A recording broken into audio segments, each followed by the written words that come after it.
All right, well, welcome back to the Honest Cigar Experience, and we're gonna get honest about cigars. Shocker! Surprise, surprise! Is that your audible? No audibles. Just we're gonna get honest about cigars. Do you even know anything about cigars? I know very little about cigars. I know that you smoke the filter, not made of tobacco. You inhale everything into your lungs. No, I'm giving all the worst advice. Like, I think that's where everyone needs to be wearing like safety goggles beforehand that's the worst. to protect themselves from the spray. Yeah, that would be gross. have I actually ever told that story on the air? Yeah, I have. I'm pretty sure. Okay, well, I'm probably gonna do it again one of these days. But hey, welcome back to the Honest Cigar Experience. I'm Tyler, and I'm Chad. And last podcast went pretty well. We did the video and the audio. Pretty colorful. It was colorful. It was delightful. I think we should do that again. It was exceptional. It was a lot of E. It was a lot of E. E for days. But I think that we should do it again. And so we are gonna post this podcast. We are now officially looking at you, camera. We are going to be doing our podcasts, video and audio, like every time. So if you've been listening, if you've been chiming in, you now get to see the faces for radio. And a quick question. We're still faces for radio. But the backdrop is clunky. The beards are ugly, but does my lipstick match my eyeshadow, or can you not pick it up? 100%. You look like a makeup pig. Make what do they call that? Pretty pig? A queen? Yeah. Yeah. You're fancy, man. I'm fancy. Anyway, so we are gonna get we're always a big fan of being honest and staying honest and being vulnerable and asking tougher questions and dealing with scenarios that maybe you didn't deal with. We've talked about dealing with fear. We've talked about dealing with overwhelm and Sabbath. We've talked about what it means to actually take a rest, what it means to be a good dad, what it means to grieve. And so tonight's not any different. We're actually going to get another wonderful cigar manufacturer on the screen with us. You can already see his face. We'll introduce him in a second. That's Lee from Stolen Throne Cigars, and we're going to introduce him in a minute. But I think he was on GQ. Was he? Yeah. I mean, look at that face. Look at that. Look at that. That's like priceless. I don't think so. I appreciate it though. It's gonna make our podcast look really great. Hey, we have to build up the women base. We do. We don't have enough women listening. We do. That's what Lee's here for. Although last week was a good week to start too. We had Joshua on. That guy's pretty ripped, and he's got a big old beard. And then of course he made us look bad. Yeah, I did. And then Sin, she looks amazing. So, well, it was a good way to start, I think. Stepping stones. Yeah. Well, before we get too far into this podcast, of course, we got to reach out and just express we have an absolute appreciation for our buddies over at Nickel City Cigar. They are just a delight. And hold on, my son is actually interrupting my spiel right now. Hold on, Buggy. Can I get you in 2 minutes? Okay. All right. Back to the life never stops, right? That life never stops. So anyway, Nickel City Cigars, they are our sponsor that we've had a great conversation with them on air, but we've also had just a great relationship with, again, veteran guys who are out doing the American dream in the cigar world. They've got a physical location in Buffalo, New York, but they've also got an online presence as well. And they've got really fast shipping. They've got a great selection, crown heads, Tatuaje, McAuliffe, Room 101, crown heads, Roma Craft, United. Gosh, tons. So anyway, go check them out and use Honest at checkout to get yourself 10% off your order. I actually got to spend some time talking with some buddies who normally go to their normal local shop, and I brought a bunch of Roma Craft and a bunch of Crown Heads and a bunch of Tatuaje, and they were all like, I've never had any of these cigars before. And I was like, I got to be honest with you, these are all from Nickel City. And they're like, oh, cool, we'll go check them out. So Nice. sometimes you don't. A lot of times in the cigar world, we don't venture out much, and we're actually going to talk about that today. But we don't venture out much, and sometimes you just need to try something new. I promise you, you're going to find something really great over at Nickel City. So go check them out. Again, use Honest at checkout, get 10% off your order. And beyond that, I'm smoking a good stick. So far, so good. It's just a natural. I don't even know who gave it to me, but it's good. And you're smoking one of our buddy over at El Guijaro, right? Yeah. What did I say? It was the Cuban Habano. He's just a roller out of Florida, right? Yep. Yeah. I think he's working on something bigger, but that's yet to come. So yeah. So, all right, that's all done. I feel like I do need to go attend to a child, which is the story of my life. Story of my life. But you know what? It's okay. Let's bring on Lee, and let's start that, and then I'm gonna kind of like slip out, but I will be right back. Lee, man, welcome to the podcast. I so appreciate you jumping on with us. Again, tell us a little bit about yourself. Tell us about your brand and your company, and just kind of here's the floor, brother. Go ahead and share. Thanks for having me, guys. As you so eloquently put it, I'm Lee Marsh from Stone Throne Cigars. We're I dig boutique. that name, man. I so dig that name. Sorry to interrupt. Thanks, man. I think it's the coolest name. We're a boutique company headquartered out of here in Newport News. All of our cigars are manufactured in the Rojas Cigar Factory in Nicaragua. Okay. We basically are in our third year on the market. We started the legal formation of the company in 2018 and hit the ground running in May of 2019 with the Crook of the Crown. And it's kind of been... That's the one with the crown and the crow kind of pecking at it. Yeah. Right? Yeah. I think that's the one I had. Is that the red? It's got a red band.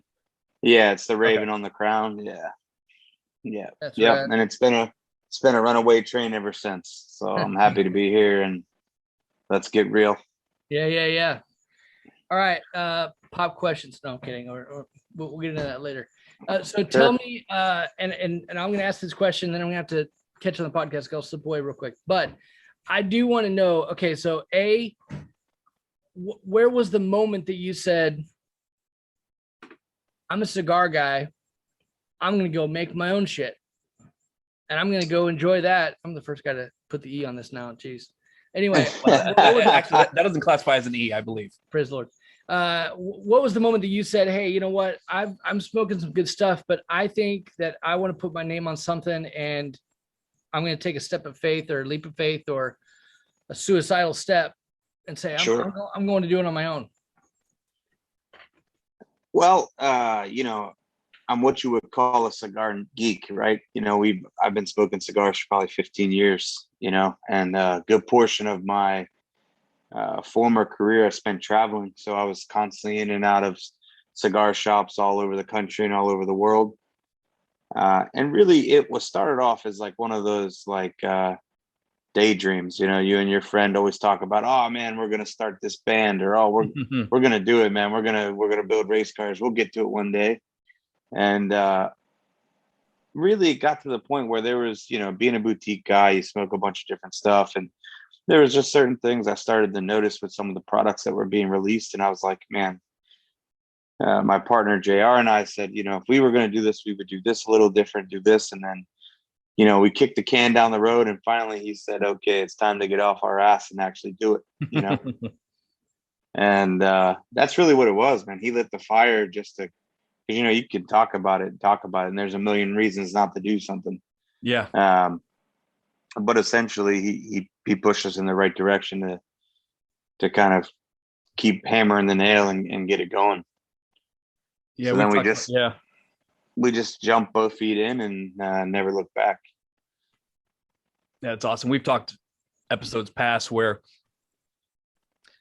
sometimes it's just a matter of just doing it, just get up and doing it. And I mean, when Tyler and I first met, he had some ideas, and we kind of were shooting, things back and forth. And, at some point it came up of YouTube, it came up, an idea of podcasting, different things. And it just got to the point where it's like, well, let's just do it. and next thing you know, we ordered the You have equipment to, and man. go. You have to, man. I used to work with a guy who used to say there's no such thing as being halfway pregnant. You're either in or you're out, and really, I'm a father too. We're both JR and I are married and both have kids, and time is fleeting. Can't make more time. And so if you're going to do something, you're taking that time and that opportunity cost away from something else. So you better put your best foot forward, and you can't really be risk averse. I mean, you have to be, you basically have to just dive right in, or it's not going to work. You got to bust your ass and you got to put 100% in, or really, what's the point? The cigar industry is very difficult anyway. And if you kept thinking about it and talking about it, and then finally decided, maybe when you were semi-retired or whatever, you're going to go ahead and go for it, it'd be a great hobby. But the amount of time it takes to really take off, you missed your chance. It could potentially blow up, but you may not be around to see that. Where if you get start, you can kind of really grow with it. I think we kind of did it the reverse, right? So I think basically, we built our network first because we were traveling around meeting people. The industry is very small. It seems bigger than it really is. Everyone really knows everybody. So we started to develop those relationships before we had product, before we started the company, so that, when we did start the company and did develop a product, essentially there was a bunch of people that we were so lucky and blessed to have that took a chance on us, Yeah. Instead of having to peddle cigars out of the back of our trucks and shit like that. But yeah, you're right, man. It's one of those things, I don't do anything half-assed. I can't. It's just not who I am. So if we're going to do it, we're going to do it right. And that's kind of the reason why we've done things the way we've done. I blend the cigars because if we failed, I wanted it to be because of choices we made.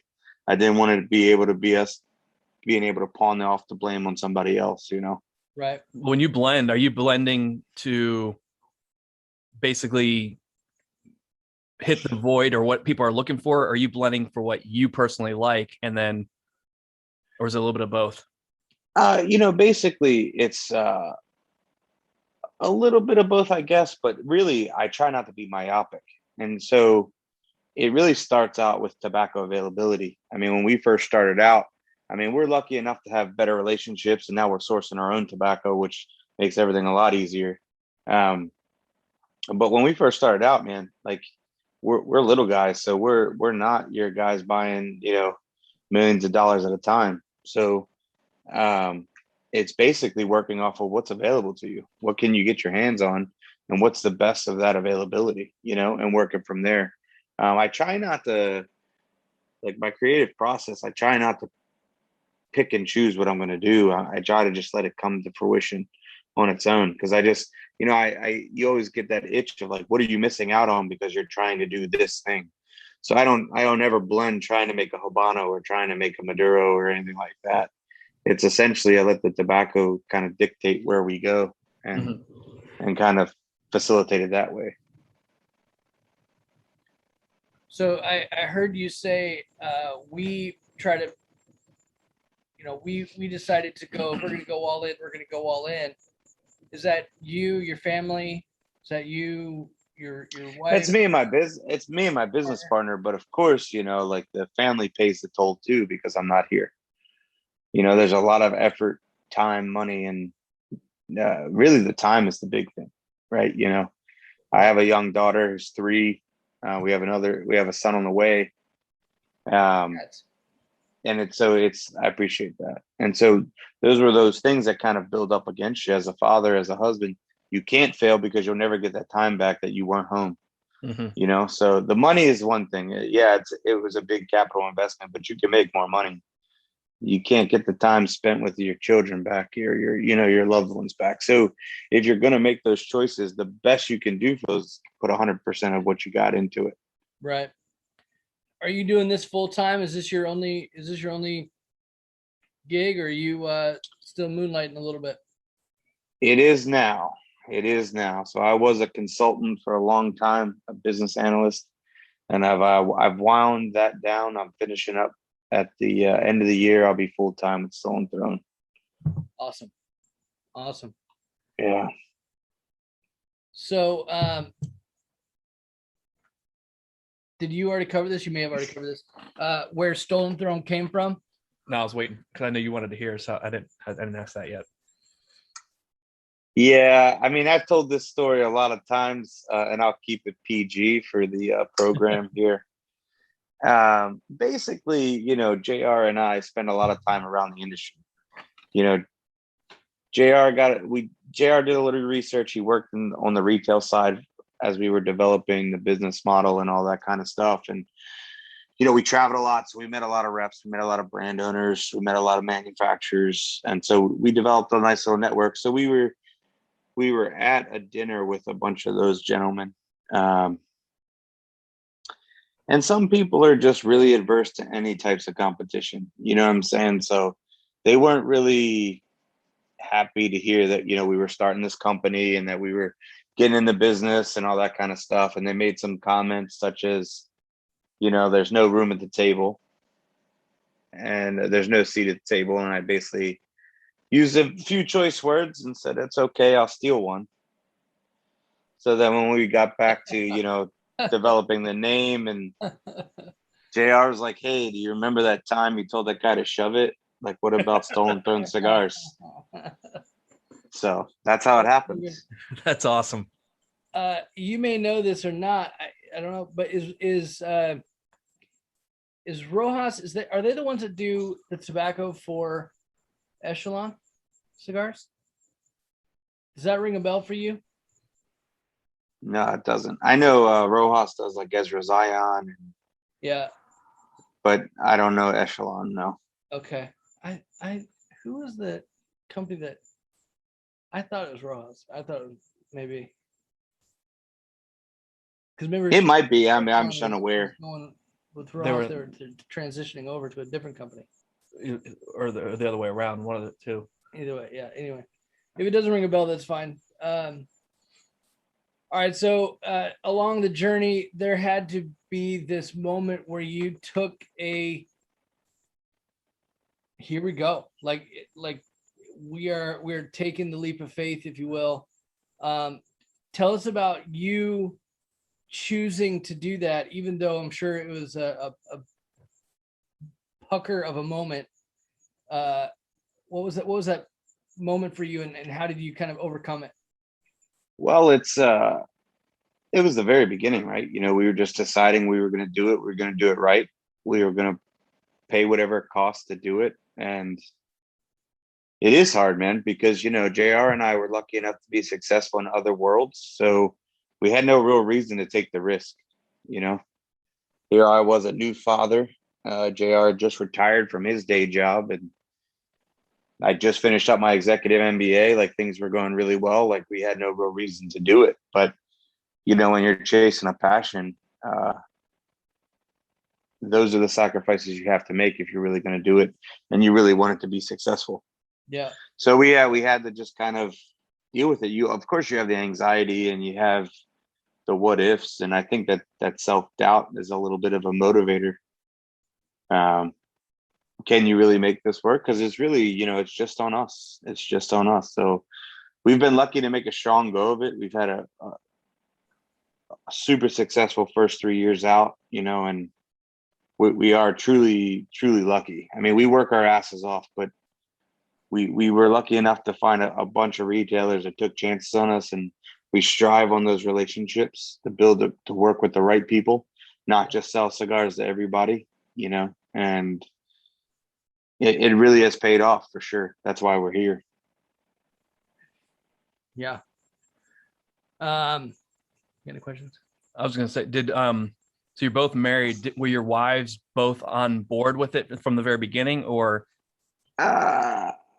At first, I would say they were apprehensive at best. Like, I still think, I joke about my wife. My wife's been super supportive, but for the first year and a half to 2 years, I still think every time, we were doing something cigar related, she just thought I was dicking around with my friends, know.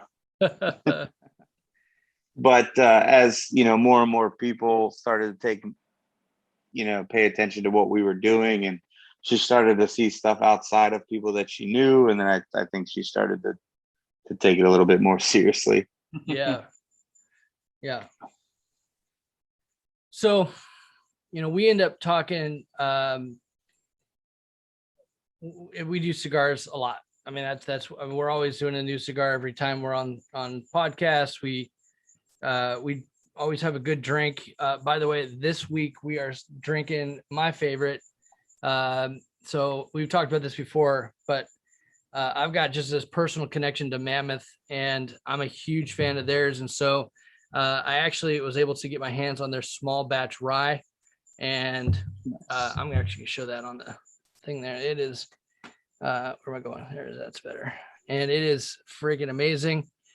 So we're drinking a little something, and we're smoking a little something.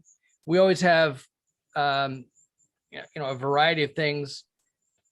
Tell us, but the truth of it is you've got insights on. I mean, regardless of it, if it's a tobacco or cigar, or it's a bourbon, or it's a tire company, it's still a business, and there's still these moments in business that we need to like overcome fear. We need to, we're going to go with it. We're going to go with it regardless if the boat sinks. We've got to kind of, what's the phrase I'm looking for? We got to burn the plan B. Essentially, we got to go with plan A and like lock it down. What's something that kind of a business perspective that you've brought into Stolen Throne that has really helped you from either your past experience or something you read recently, or something that's like, hey, this bit of wisdom can apply to any field, any business, and you're applying it to your business right now? It's definitely, being relationship driven, being consumer centric. We don't market, we don't advertise. Everything we do is from the consumer standpoint. I would say of the 125 accounts we have nationwide, probably 85 to 90% of those have solely been because of word of mouth. Consumers going into their brick and mortars and being like, hey, why don't you guys have this? Why don't you sell the cigar? And being flexible, listening to consumer and being transparent, and kind of, to us, that's being boutique, focusing on the craft of what we're doing and being honest about what we're doing and keeping it going. I would think the flexibility is the strong standpoint, is because, being from a traditional background, even being an MBA, right? Like you have all these understandings of traditional business, when to a certain extent, cigars can be a traditional business, but there's still a lot of things that are a little bit different, right? We sold our first 10,000 cigars in 3 weeks. Wow. And so we sold out, and, as a traditionally trained like MBA, like a stock out is like the worst thing that could ever happen to you. So I'm stroking out. I'm like, oh my God, we just ruined this. Like, we have no more product. Like, what are we going to do? So being flexible and kind of, fail early and often, the old Warren Buffett model, right? Like, you figure it out and kind of transition and massage it as you go along. I mean, I think that's super important, especially in this, when you're running a company that is the product's manufactured in another country. So there's so much that you can't control, and I think understanding that and controlling the points of your supply chain, and that you can, so that you can minimize that deviation where you can. But there's so much we just can't control. And you're seeing it now with, the impacts of COVID. ETAs now are non-existent because you just have no control over it. You get stuff when you get stuff, and it is frustrating, but you just do the best you can. Yeah. Has COVID, I know that it's for the bigger industry, the bigger companies at least, have kind of, kicked business in the teeth in the ways of like, we don't know when we're going to have all that tobacco, and we don't know when we can get out to you. Has that same impact been for you as well? I mean, do you feel drastically impacted, or do you feel like, I feel like we're a little bit smaller, we kind of skated under the radar some? Well, even though we're smaller, we've operated like a bigger business. We've become vertically integrated as much as possible. So we do as much for ourselves as we can. It still impacts us because, right now the stress on getting bans, just cigar bans, is massive. So you still see those delays and stuff, and the cargo companies, and really, you take COVID and then you put 2 hurricanes on top of that. It really, really, really, really stressed the logistics and supply chain area of the business. So of course we've been impacted. We've done the best we can and kind of keep things going and try to communicate with the consumers and the retailers, but it's a crapshoot. You're doing the best you can, and we're not there. I mean, from a production standpoint, we're back to normal, but the supply chain and third party stuff that we still need is still very much stressed. It's getting better, but it's still labor intensive for sure. Sure. All right. Rapid fire question. Favorite sports team? Baltimore Ravens. Okay. Okay. I didn't see that one coming. I was thinking. I was born and raised in Baltimore, so okay, that makes sense. Yeah. And I'm a season ticket holder. Oh wow, still? Yeah. Man, that's a lot of traveling. All right. Cake or pie? Oh. And by the way, we've had these questions asked of ourselves, so you're not like getting special treatment. We've had an entire episode on all this stuff, so bringing you into the fold. I'm a cake. I think cake. Cake. Okay. What is your current ride? Are you driving a big old truck? Are you driving BMW? Or what's your current ride? Yeah, I'm a truck guy. I have a Chevy High Country Silverado. There you go. Cool. I got a 19 Silverado. Nice. Yeah, I have a 1500 High Country. Yep. I don't have the High Country, but man, sweet trucks. That's my third one. Yeah, I think this is probably truck number 4. I don't think I can't go back. I don't think I can go back. I gotta have the space. I get into a small car. Yeah. Like I can't, and I'm not a big guy. Yeah. I just can't do it though. You're big in my mind. I know, baby. I'm gonna take a drink really quick. Drink. Bourbon or Scotch? Bourbon. Okay. What's your go-to bourbon? I drink a lot of Weller. And Dang. I drink a lot of Pinhook too. Pinhook and Weller are probably my 2 go-tos. I'm looking at my collect. I got a lot of bourbon. Actually from Nashville, I'm a big Peg Leg Porker guy too. Really? Yeah. Awesome. Yeah. Peg Leg is very good. Gosh. Okay. So of your line, how many bands and brands do you have in your line right now, and which one's your favorite? Why? So we have 2 regular production cigars right now. The Crook of the Crown is our San Andreas Maduro, and then we have Call to Arms, which is our Ecuadorian Sumatra. We have our 3rd regular production that should come out. We're waiting on bands. Should come out by the end of the summer. It's the 3 Kingdoms. That's a Habano. It's like picking a kid. The Crook's our baby. That's how we got started. But I generally go through phases, right? Like I'll smoke a bunch of this one, right? Right now, I'm in a Call to Arms Corona phase right now. Okay. So I jump around, I can't pick one. But if you really put me down to it, if I had to pick one, it would be the Crook because it's our baby. That's how the whole thing got started. Sure. When we started, all I wanted to do, like, I was very conservative. JR and I said, look, if we could sell 20,000 cigars in our first year, I'll be happy. It's not a lot, but at least it means, we're moving some product. We've ordered, we've had 2 production runs. We're doing good. Yep. We sold 100,000 cigars with 2 Vitolas and 1 cigar. So, wow. Yeah. So we're off to a good start for sure. Yeah. The plan B went right out the window, the business plan went right out. And did I hear that correctly? Your Crook of the Crown is the San Andreas? Yeah, it's a San Andreas Maduro. Yeah. You started with the San Andreas off the top. Mm-hmm.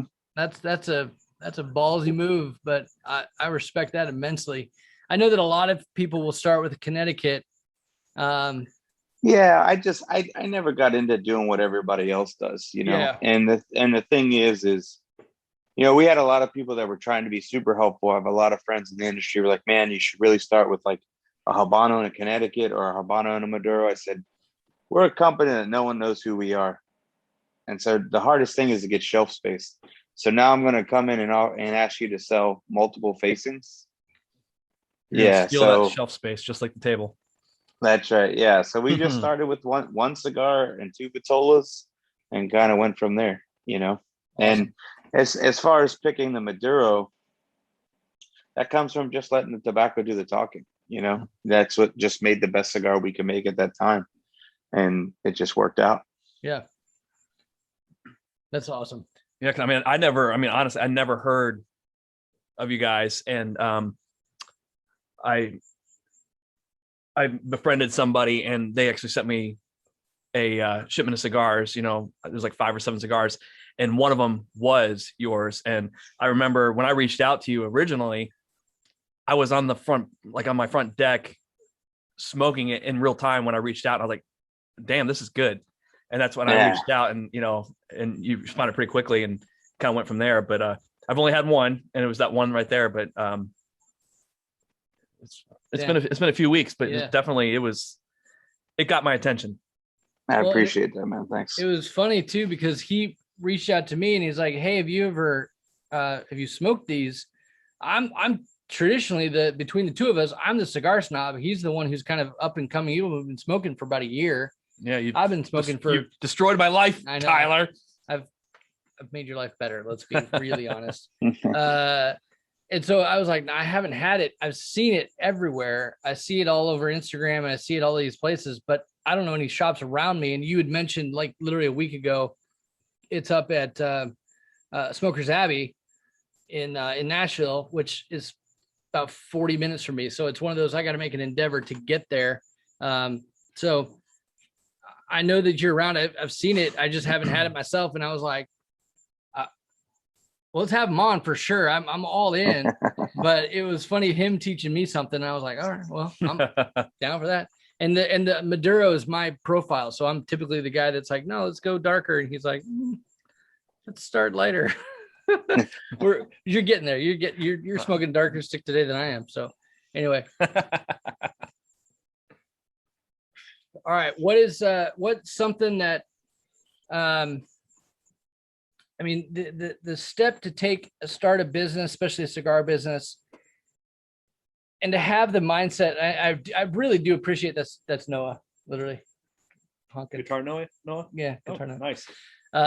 We've got a neighbor who's come on the podcast a couple times. He just drove by. Anyway,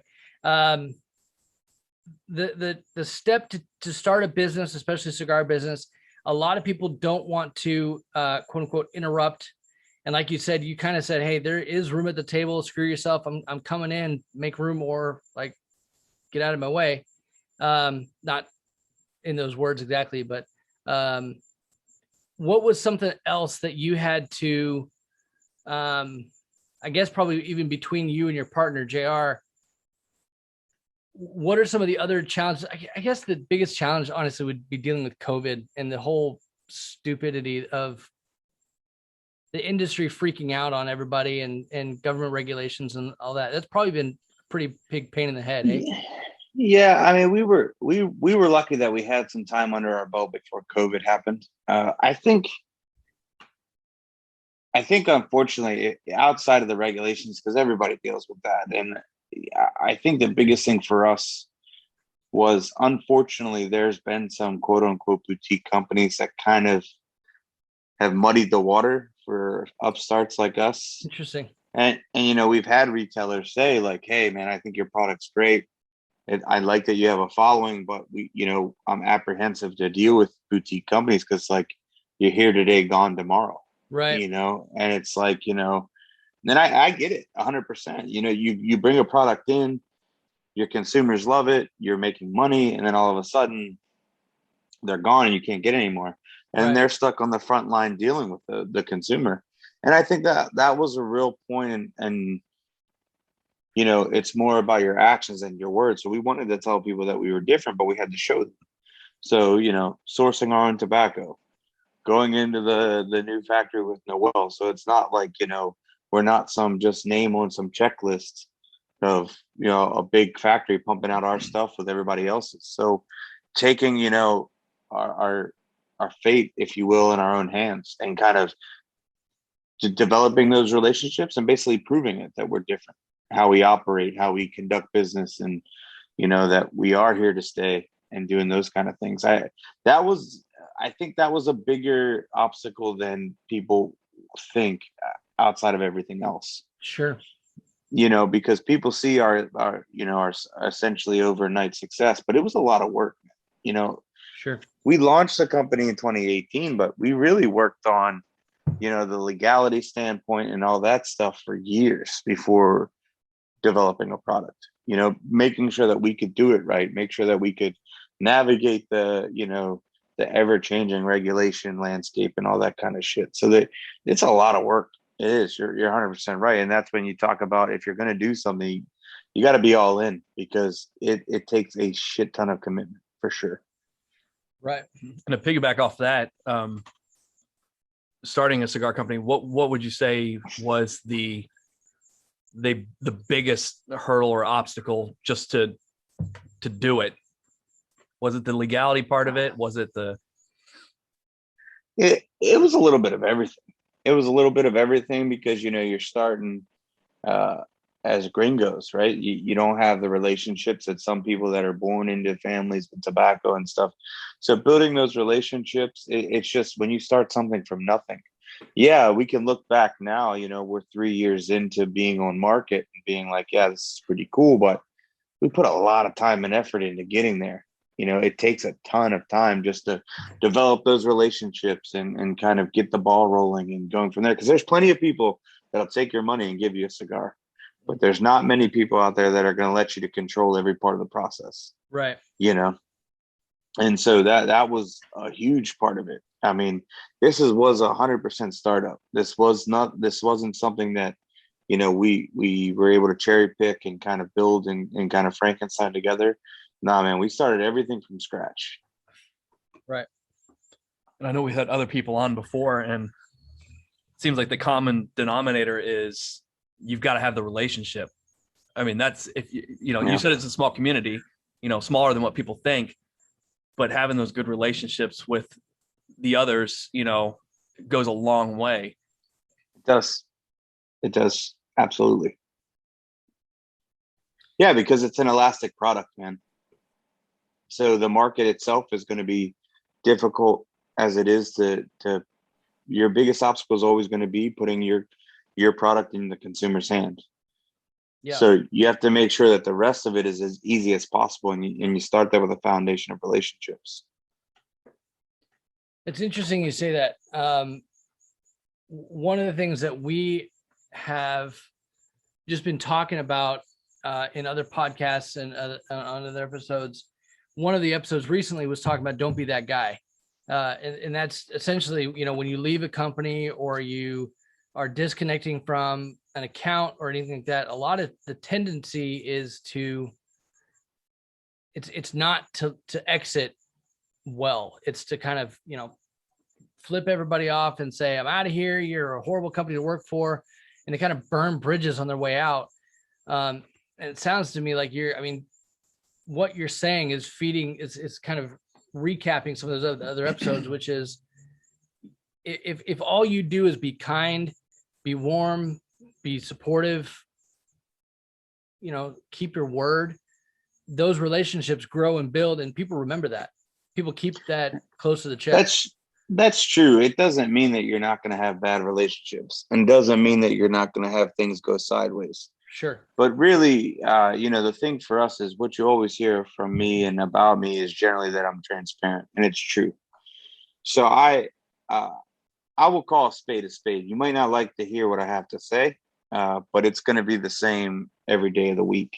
Yeah. And, because at the end of the day, I could lose my cool in a lot of situations, but really, I put the brand and the business first because I have guys that depend on me now. It's not just JR and I anymore. There's other guys that their futures are tied to our success, and it's about keeping them in mind and being fair to them with my decisions and my choices. You know, everyone thinks it's great to be the CEO of your own company and do that, but every decision that I make impacts multiple people in their livelihoods. Right. You know, so it's keeping that in tune. Now, is the company still my vision? Yeah, I still make creative decisions and all that kind of stuff, but I always give these guys a voice, and I always am mindful about the choices that I make and how they affect them. So you've got an opportunity. You're the CEO of your own company. Some young buck comes up to you and says, "Man, I have smoked 100 of your cigars. I love what you're doing. I want to start my own. What's the first thing I need to do? What's the second thing I need to do in starting my own business?" What advice would you give to that? And by the way, I'm not starting my own business, but just be true to who you are, man. Make it your thing. Don't be like everybody else. Figure out what you want to do and stick to it. And I have, man. I'm a firm believer in sending the elevator back down, you know, because we didn't get here without help. There were people that helped us and gave us advice and told us to do this, don't do that.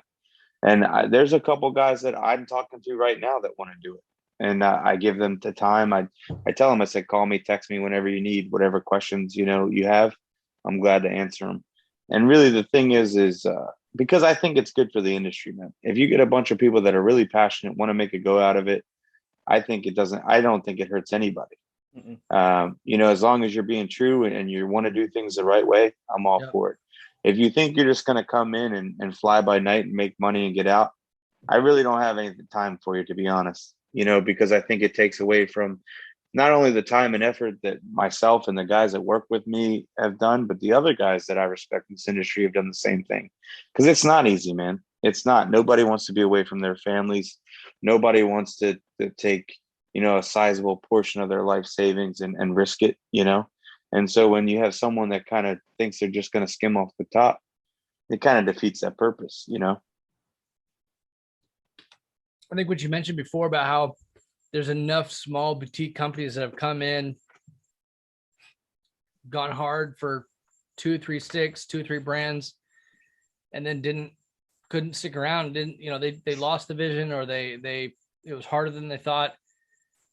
I think those falling away has provided room for actual businesses like yourself that are like, hey, I'm not just trying to get 20,000 sticks sold. I'm trying to be a new cigar name, and I plan to be here in 10 years, 15 years, 20 years.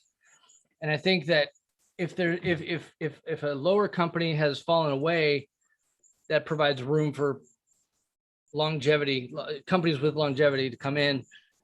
I think it can, right? But I think it's the same thing as just differentiation, right? Like, you know, I always hear these people say, "Oh, I want these people to only smoke my cigar." That's the dumbest thing I've ever heard. Right. Because how do they know you're different? Yeah. And so I don't know that. I never want to see anyone fail, man. I think that's a waste of energy. But I think in situations where you're talking about lower companies falling away and us still being here and doing things different, operating different, I think it provides that differentiation on the business side. So I think it gives people the chance to show that they have chops and that they're going to see it through and they're going to weather the storm. I mean, we had to weather a huge storm. I mean, COVID could have put us out. Like, unfortunately, it's put some other people out. But, you know, I think that shows your commitment and your passion, and people feed off of that. Right. You know, it's all about creating that business that people want to do business with. It's not so much about the product, man. Look, I think we make great products. Of course I do. Well, we wouldn't do it. But I think a lot of people make great products. We're not the only people out there making great cigars. I think the differentiation in certain circumstances is that, you know, you can talk to any one of our retailers and they like doing business with us. We say what when we say we're going to do something, we do it. Right. You know, and we honor our commitments. If there's a problem, because problems happen, no one's perfect, we fix it. We own it and we fix it. You know, like that's the way any business should be ran. And really, because that's the way that any real person should carry themselves, in my opinion. Right. You know, what was before you created your own, what was a different brand that you were like, I respect them, not that I want to be like them, because that's not really what you did, but if they can do it, I can do it, and I respect the hell out of them. What are two of the other brands that you're like, these have been my favorites since I've started smoking? I still smoke a lot of other things, man. I'll be honest with you. I think the guys that work for us and work with us, they smoke more Stolen Throne stuff than I do. I still smoke everything because I just love cigars, man. I love tobacco, and you know, when you ask me this question, it's kind of like what we were talking about earlier with music. I think it's a timeline. You know, would Jamie Johnson be here if Waylon Jennings wasn't? Right, like those kind of things. Yeah. So it kind of constantly goes down that way. So, you know, the guys like Dion with Illusione and Pete with Tatuaje, like those are guys. Without those guys, I'm not here. Stolen Throne's not here. You know, Right. there's plenty of guys. You know, Roma Craft is. You know, those kind of folks. They're the guys that kind of paved the way for us to even be here, or be in the conversation. You know, Right. I was an old Camacho guy. I love the old Camacho stuff. You know, Aganorsa. There's plenty of people that are making good products, and you know, because they put their hat in the game, we're able to be here now. You know. Yep. Yep. All right. You might be able to answer a question that I still have not been able to get an answer from, and I'm just curious. We've got wonderful tobacco being made from Mexico. We've got wonderful tobacco being made from Nicaragua. Wonderful tobacco being made grown in Honduras. Do you have any idea why there's no tobacco, like even ever anywhere, from Guatemala? Like it's a fourth country right in that same area that has like no tobacco ever. And do you have any idea why that would be? Sometimes it's topography, sometimes it's availability, and sometimes it's nutrients of soil. I mean, I haven't spent any time there, so I can't really give you a scientific reason. Yeah. But generally, it comes from cultivation and years and time of effort. And a lot of these countries, it's tradition. There aren't many places that are very good at an age-old crop like tobacco, coffee, that just decided one day they were going to do it. Okay. And even now, you know, you're in 2021 where you have technology and all this stuff.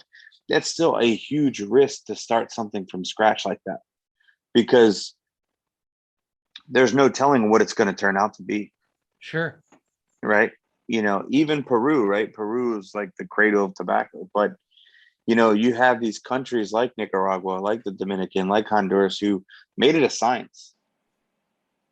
And they spent time and years creating consistency and understanding like the soil and the contents and all those things that kind of create this lineage and this history of putting forth a product. That's a very hard thing to start, man.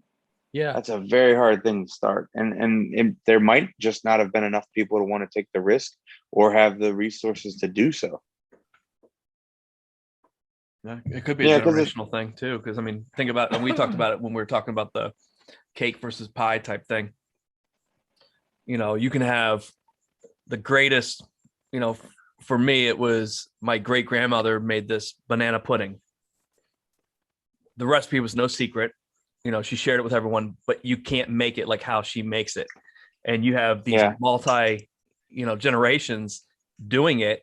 It's just, it's kind of like interwoven into them to where, yeah, maybe Guatemala could do it and they could follow the exact same science or the same recipe, whatever the case may be, and it still won't be like your great grandmother did. Right. Or like it might be climate, man. I mean, why don't they grow oranges in Maryland? Like you can't.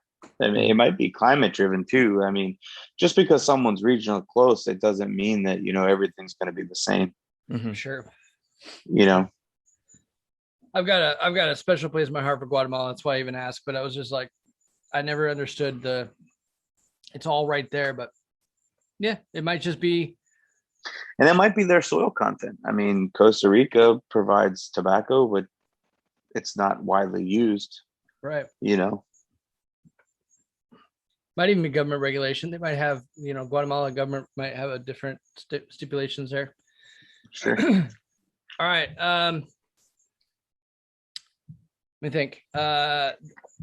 When you said before you got into tobacco, you were in business. And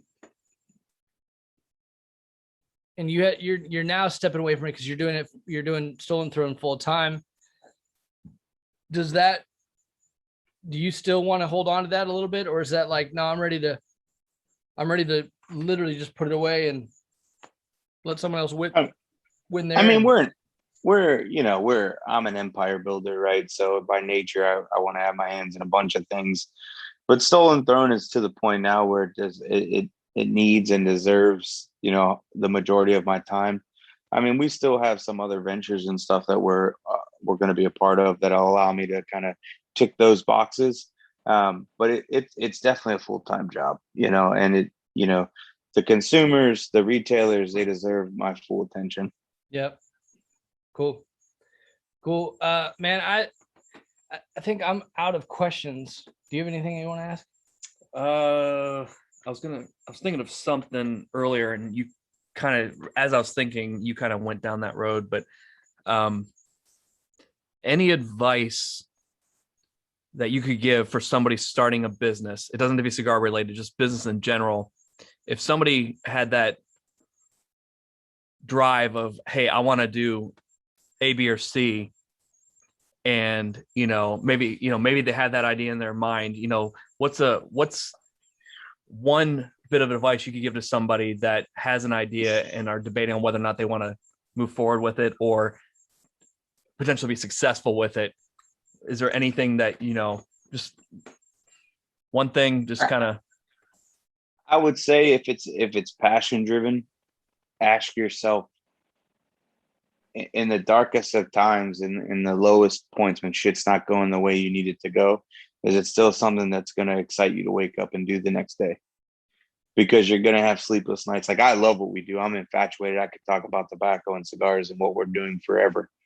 But there's still sleepless nights. There's still shit that goes wrong, and you gotta kind of push through it. And some of that, sometimes it'll cheapen that passion. And if you can't keep it, I mean, because, with any startup, you have years. I mean, here you are, you figure we've had the company now since 2018 and been on the market since 19. And I'm just now going full time, being able to, because you're building a business, you're feeding the baby, and it's a monster. It's a cash flow business. So you're constantly putting in and putting in and putting in. So can you set those low hanging fruit? Can you get those small wins and build up momentum and still keep that drive and passion? If you can, all the power to you, man. Godspeed. Go after it. Chase it. But you got to be honest with yourself. You got to be honest with you. And I've always, I'm a big fan of Marcus Lemonis. I don't know if you guys are familiar with The Prophet or anything like that, but he has the 3 Ps: the people, product, and process. So those are things that you got to be honest with yourself and what you're doing and what you're trying to achieve. Marcus Lemonis, that's the guy who, CEO of Camping World, and then also correct, and did the other businesses and invested in the businesses. Yeah. He's I dig watching that show. He's got some chops to just say, no, this isn't right. Let's do it. Start over. Yeah. And you got to be willing to walk away. If it doesn't work, you can't put good money after bad. If it's not going to work, but that doesn't mean give up either. Just means maybe you got to retool and reevaluate. And this one might be a tough one. If you knew, we've done this one before too, if you knew you were going to die tomorrow, or you were only able to have one more cigar for whatever reason, what would that one cigar be? It would be the Remy Jean. That's the event only cigar that I made to celebrate the birth of my daughter. Wow, that's awesome. Cool. Yeah. Is that still in production, or was that a limited release? Yeah, no, we still make those, but we don't sell them. They're not something that's going to be sold.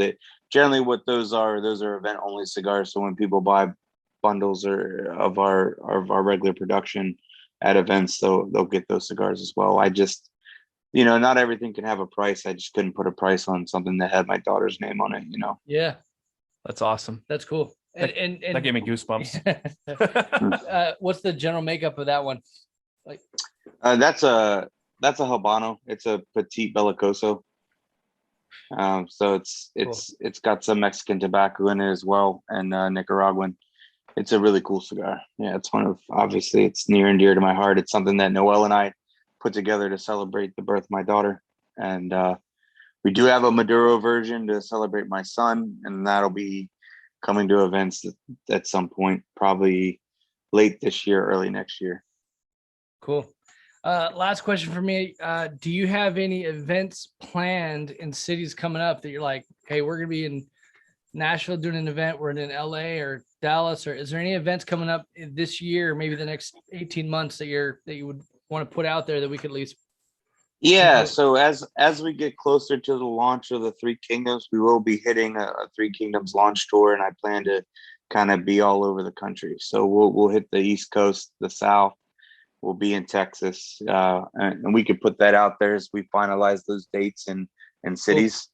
Cool. But yeah, we'll be all over. We'll be getting after it. Perfect. I would assume that would be on the website. In the notes of this podcast, we'll put your website and if anybody wants to inquire. Absolutely. They can keep track of everything we got going on with our Instagram and Facebook page. Cool. Hey man, I so appreciate you jumping on with us. And Lee, don't be a stranger, brother. Let us know when you'll be in Nashville again doing something. We'd love to make sure we're out for that at least. And sure. I'll be sure to hit up. I'm blanking on now. What's the store? The place up Smoker's Abbey. Smokers Abbey. Smoker's Abbey. Yeah. All right. Yeah. We need to get them down to Spring Hill. They got a shop. They got a cool shop. Yeah. But we'll check them out again. Lee, appreciate your time. This is we're talking with Stolen Throne Cigars. If you find them in your local area, pick up a couple, pick up 10. Support local business, support small business, support your local shop. Are you guys online at all in any like online capacity? Yeah. So our official online retailer is Cigar Federation. Okay. And then, of course, we have a bunch of brick and mortars that have extensions of their own, so you can find us all over. And if you need help finding or locating a retailer, just drop us a line on Facebook or Instagram and we'll help you out. Cool. All right, man. Hey, I so appreciate you. Like I said, don't be a stranger. We'll talk more soon. This episode will go live on Monday. And then the YouTube will probably be up on Tuesday. Dude, thank you so much. I appreciate your time, guys. Thanks so much. Thanks, Lee.